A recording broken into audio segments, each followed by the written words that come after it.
नमस्कार, ये आकाशवाणी शिमला है। अब आप प्रभा शर्मा से प्रादेशिक समाचार सुनिए।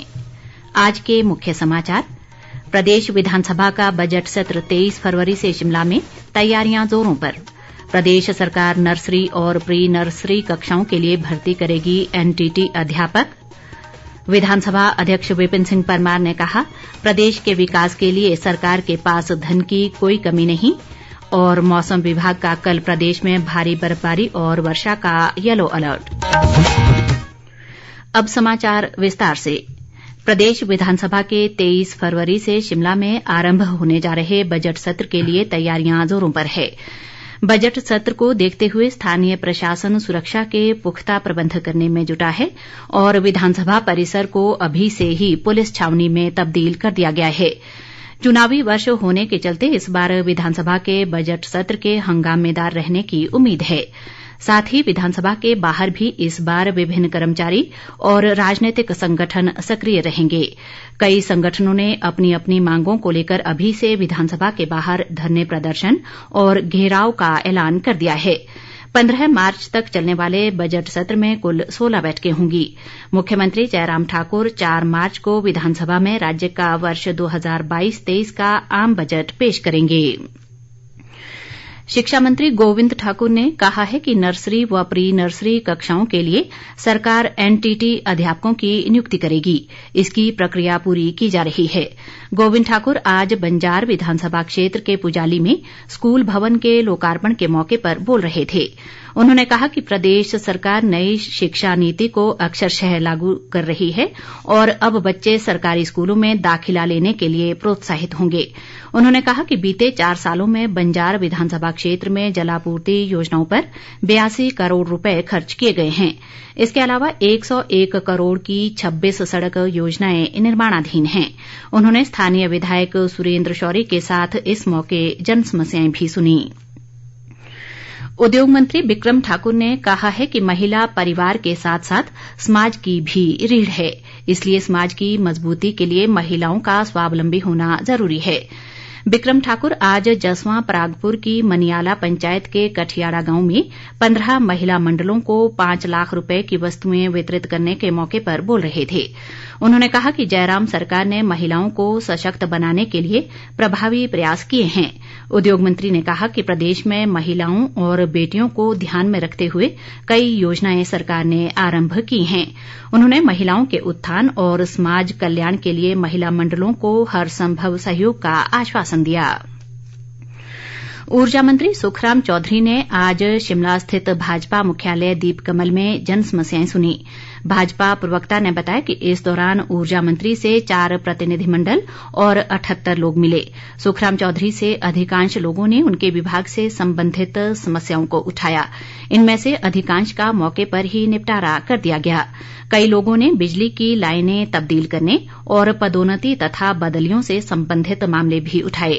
सुखराम चौधरी ने इस मौके पर कहा कि मंत्रियों के प्रदेश कार्यालय में बैठने से कार्यकर्ताओं और जनता के बीच संवाद बढ़ता है तथा कार्यकर्ताओं में नई ऊर्जा का संचार होता है। ग्रामीण विकास व पंचायती राज मंत्री वीरेंद्र कंवर ने कहा है कि बीते 4 सालों में कुटलैहड़ विधानसभा क्षेत्र में स्वास्थ्य सेवाओं के क्षेत्र में अभूतपूर्व तरक्की हुई है। सिविल अस्पताल बंगाणा को अपग्रेड कर 50 बिस्तरों वाला बनाया गया है, जबकि थाना कलां में टेलीमेडिसिन सेवा शुरू की गई है। उन्होंने कहा कि लोगों को घर द्वार पर बेहतर सेवाएं देने के लिए स्वास्थ्य सुविधाओं को पीएचसी स्तर तक ले जाया गया है। वीरेंद्र कंवर ने कहा कि बंगाणा अस्पताल के नए भवन के बन जाने और ओपीडी ब्लॉक के निर्माण से क्षेत्र के लोगों को और बेहतर स्वास्थ्य सुविधाएं मिलेंगी। खाद्य व नागरिक आपूर्ति मंत्री राजेंद्र गर्ग ने कहा है कि प्रदेश सरकार ने गृहिणी सुविधा जैसी कल्याणकारी योजना आरंभ कर लोगों को स्वस्थ जीवन का उपहार दिया है। राजेंद्र गर्ग आज घुमारवीं विधानसभा क्षेत्र की संडियार पंचायत में गृहिणी सुविधा योजना के तहत निःशुल्क गैस कनेक्शन वितरण के मौके पर बोल रहे थे। उन्होंने कहा कि इस योजना के तहत अब तक प्रदेश में 3,25,000 से अधिक गैस कनेक्शन दिए जा चुके हैं। इससे लोगों के जीवन में सकारात्मक बदलाव आया है।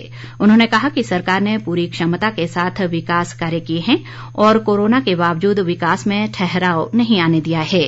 विधानसभा अध्यक्ष विपिन सिंह परमार ने कहा है कि विकास सतत प्रक्रिया है और प्रदेश के विकास के लिए सरकार के पास धन की कोई कमी नहीं है। परमार आज सुलह विधानसभा क्षेत्र की नवगठित ग्राम पंचायत खैरा बलोही में पंचायत भवन की आधारशिला रखने के बाद जनसभा को संबोधित कर रहे थे।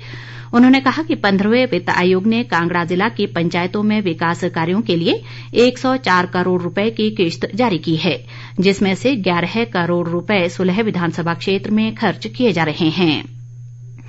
सामाजिक न्याय व अधिकारिता मंत्री सरवीण चौधरी ने कहा है कि राष्ट्र के उत्थान में शिक्षा की उपयोगिता को देखते हुए सरकार ने बीते 4 सालों में शिक्षा के आधार को सुदृढ़ करने पर जोर दिया है। सरवीण चौधरी आज शाहपुर विधानसभा क्षेत्र के हारचक्कियां में मुख्यमंत्री स्वर्ण जयंती उत्कृष्ट योजना के तहत स्कूल भवन के शिलान्यास के मौके पर बोल रही थी।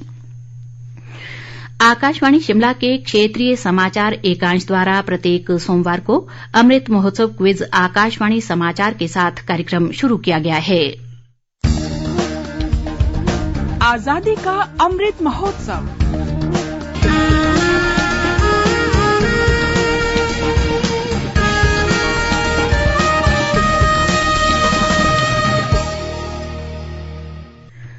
आज का प्रश्न है, हिमालयी रियासती प्रजामंडल का गठन किस वर्ष में हुआ था?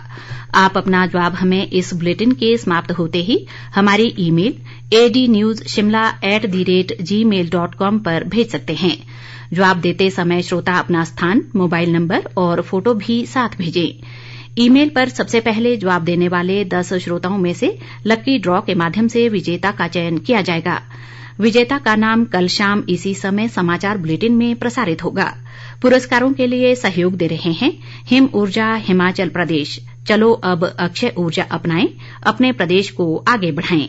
अधिक जानकारी के लिए अपने निकटतम हिम ऊर्जा कार्यालय से संपर्क करें। हिमालय क्षेत्र में ताजा पश्चिमी विक्षोभ सक्रिय हुआ है। इसके प्रभाव से आज से ही प्रदेश में मौसम में बदलाव की संभावना है। मौसम विभाग ने 22 और 23 फरवरी को राज्य में अधिकांश स्थानों पर वर्षा और बर्फबारी की संभावना जताई है। विभाग ने कल 22 फरवरी को राज्य में अधिक ऊंचाई वाले कुछ स्थानों पर भारी बर्फबारी और मैदानी व मध्यम ऊंचाई वाले कुछ स्थानों पर भारी वर्षा तथा अंधड़ का येलो अलर्ट भी जारी किया है। सांसद व प्रदेश भाजपा अध्यक्ष सुरेश कश्यप ने अधिकारियों से शिमला में चल रही स्मार्ट सिटी परियोजना पर विस्तृत रिपोर्ट मांगी है। सुरेश कश्यप आज शिमला में जिला व नगर निगम के अधिकारियों सहित विभिन्न विभागों की समीक्षा बैठक की अध्यक्षता कर रहे थे।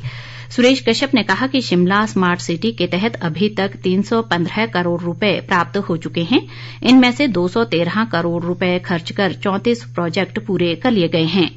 उन्होंने एमपी लेड की भी समीक्षा की और इसके तहत खर्च किए गए पैसों पर भी अधिकारियों से विस्तृत रिपोर्ट देने को कहा। कांग्रेस के वरिष्ठ नेता व विधायक रोहित ठाकुर ने कहा है कि जुब्बल नावर कोटखाई के हर क्षेत्र का समग्र व संतुलित विकास उनकी प्राथमिकता है।